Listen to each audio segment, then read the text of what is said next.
ಎಲ್ರಿಗೂ ನಮಸ್ಕಾರ. ಇವತ್ತು 24ನೇ ತಾರೀಕು ಜಾನ್ವರಿ. ನನ್ನ ಒಂದು ಒಂದು ಕಾರ್ಯವೈಖರಿ ಇರ್ಬೋದು, ನಾನು ಮಾಡಿರೋ ಕೆಲಸಗಳಿರ್ಬೋದು, ಅದನ್ನು ಗುರುತಿಸ್ತಾ ವಾಷಿಂಗ್ಟನ್ ಯೂನಿವರ್ಸಿಟಿಯಿಂದ ನನಗೆ ಇವತ್ತು ಡಾಕ್ಟರೇಟ್ ಘೋಷಣೆ ಮಾಡಿದ್ದಾರೆ.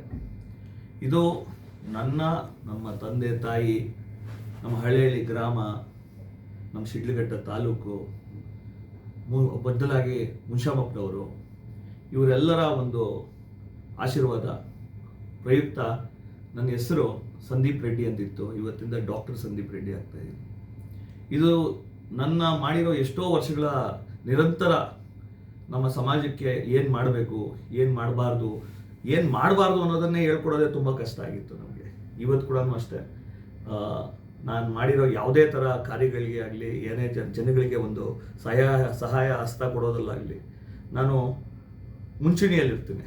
ಆದರೆ ನನಗದು ಸರಿ ಅನಿಸಿದ್ದು ನಾವು ಮಾತ್ರ ಮಾಡ್ತೀನಿ. ಅದು ಮತ್ತೆ ಇನ್ನೊಂದ್ಸಲಿ ಪ್ರೂವ್ ಆಯಿತು. ಯಾಕೆ ಅಂದರೆ ಇವತ್ತು ವಾಷಿಂಗ್ಟನ್ ಯೂನಿವರ್ಸಿಟಿಯಿಂದನೇ ನನ್ನ ಕನ್ಸಿಡರ್ ಮಾಡಿ ನನಗೆ ಡಾಕ್ಟರೇಟ್ ಘೋಷಣೆ ಮಾಡಿದ್ದಾರೆ ನನ್ನ ಕೆಲಸಗಳು ನೋಡಿ.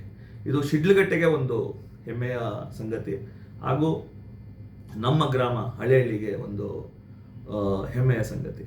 ಇದನ್ನು ಹೇಳ್ತಾ ನಮ್ಮ ಕ್ಷೇತ್ರದ ಮಕ್ಕಳು ಕೂಡ ಮುಂದಿನ ದಿನಗಳಲ್ಲಿ ಪೀಳಿಗೆಗೆ ನಾವು ಸೋಷಿಯಲ್ ಸರ್ವಿಸ್ ಬಗ್ಗೆ ತುಂಬಾ ಒಂದು ಮುಂಚೂಣಿಯಲ್ಲಿ ಹೇಳ್ಕೊಡ್ಬೇಕು ಅಂತ ಹೇಳ್ತಾ, ನಮ್ಮೆಲ್ಲ ಗೌರ್ಮೆಂಟ್ ಶಾಲೆಯ ವಿದ್ಯಾರ್ಥಿಗಳಿಗೆ ಇರ್ಬೋದು, ನಾವು ಎಲ್ಲ ಪ್ರೈವೇಟ್ ಕಾಲೇಜ್ಗಳಲ್ಲಿ ಏನು ಓದ್ತಾ ವಿದ್ಯಾರ್ಥಿಗಳಿರ್ಬೋದು, ಅವರು ಕೆರಿಯರಲ್ಲಿ ಏನೇ ಸಕ್ಸಸ್ ಆಗಲಿ, ಆದರೆ ಹೊರಗಡೆ ಬಂದು ಜನಗಳಲ್ಲಿ ಬೆರೆತು ಜನಗಳಿಗೆ ಏನಾದ್ರು ನಾವು ಸಹಾಯ ಮಾಡಿದಾಗ ಮಾತ್ರ ನಾವು ಮಾಡಿರೋ ಕಾರ್ಯಗಳಿರ್ಬೋದು, ನಾವು ಓದಿರೋ ಏನು ನಾವು ನಾಲೆಜ್ ಪಡ್ಕೊಂಡಿರ್ತೀವಿ, ಅದು ಡೆಫಿನೆಟ್ಲಿ ಹೆಲ್ಪ್ ಆಗುತ್ತೆ ಅಂತ ಹೇಳ್ತಾ, ಇವತ್ತಿಂದ ನಮ್ಮ ವಾಷಿಂಗ್ಟನ್ ಯೂನಿವರ್ಸಿಟಿಗೆ ನಾನು ಕೃತಜ್ಞತೆ ತಿಳಿಸ್ತಾ, ಇವತ್ತಿಂದ ನಿಮ್ಮ ಊರಿನ ಹುಡುಗ, ಹಳ್ಳಿ ಗ್ರಾಮದ ಹುಡುಗ, ಶಿಡ್ಲಘಟ್ಟ ತಾಲೂಕಿನ ಹುಡುಗ, ಇವತ್ತಿಂದ ಡಾಕ್ಟರ್ ಸಂದೀಪ್ ರೆಡ್ಡಿ ಆಗಿದ್ದೀನಿ. Thank you. ನಿಮಗೆಲ್ಲ ನಮಸ್ಕಾರ. Thank you.